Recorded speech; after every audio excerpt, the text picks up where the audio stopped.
Hello, everyone. This is Diane Hunt from Diane Hunt Studio and Paint Nature Connect. I'm here again on another Mix-Up Monday where I take a paint chip from the paint store and I try to match that color. It's great fun, good practice, and I hope you'll enjoy it too. So let me switch over to my other camera so you can see my palette. And here we go. Let's see if I can adjust this a little bit. I have my color wheel here and the paint chip that I picked out. And I like to look at the value scale to see where it falls on the value scale. It's very hard to see the color. It's a pale pink. It's called Blushing Bride. Let's see if I can get that better. There you go. You can see a little bit of the pink. It's at the lighter end of the value scale, so I would call it a 10. So I know it's a very pale color, and I will be needing to use lots of white to mix that up. So I'm going to pull out some white here. Start with that. Now I know I'm going to need to add a red to get to this pink. And I have a number of reds on my palette here, and so I'm going to look and see which one do I think is probably the closest to this color. So I'm going to go with Permanent Rose. I think that'll be the closest to that red. Now red's a strong color, so you don't need to add much of it to the white to get a pink going on. As you can see, it made that very pink. Maybe you can't see that. It's hard to see on the camera. The paler colors don't pick up on the camera so well. Let me see if I can angle it. Bring it up to the camera.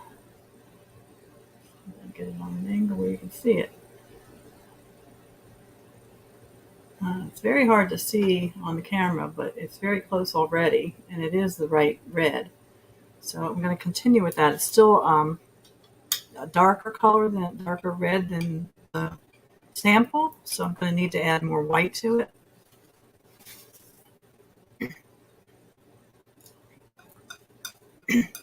So I'll take a portion of that white, or that pink, and add it to the white that I brought over. Now it's very, very close.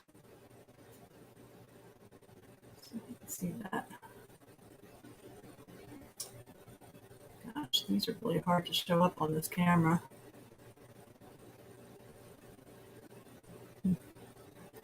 But take it from me, the color is very close. Very, very much close. So now I have two shades of that same red that I can use in a painting. Now if I took another red and added it to some white, I would get a completely different color red. Let's try the alizarin crimson. And I don't know if you can see this or not, but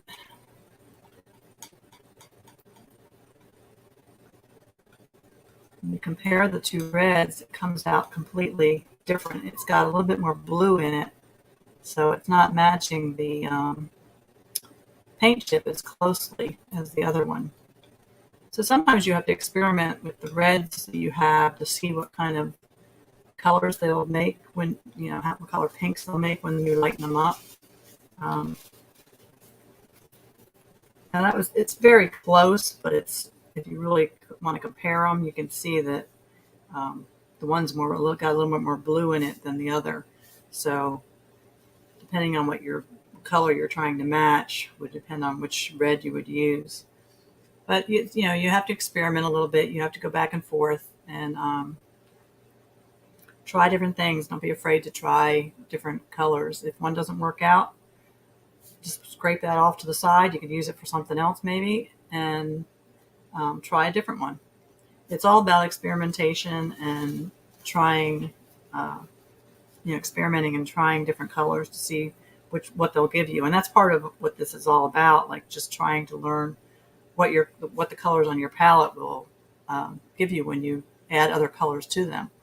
So it does take practice and time, and it's not something to be um, not something to be afraid of, and it's something to actually look forward to and enjoy. It's part of the process. It's no matter how much you or how long you've painted, you still have to do the same process. You get better at guessing as you get more experience, but um, you still have to do that, and you still have to make adjustments. Lighter or darker. You might have to add a different color completely to it to bring it down to the tone you need. But that's all part of it, and it's not anything that all painters don't have to do. So you don't be afraid to try things and experiment a little bit. So that's why this is fun to do. It's you're not pressured to try to find an exact color for your painting while you're working on a painting, and it will give you a better idea of what your paints will mix and how they'll mix together. So hopefully you'll give it a try. Go to your paint store, find some paint chips, and um, mix away. All right, till next time. See you soon. Happy painting.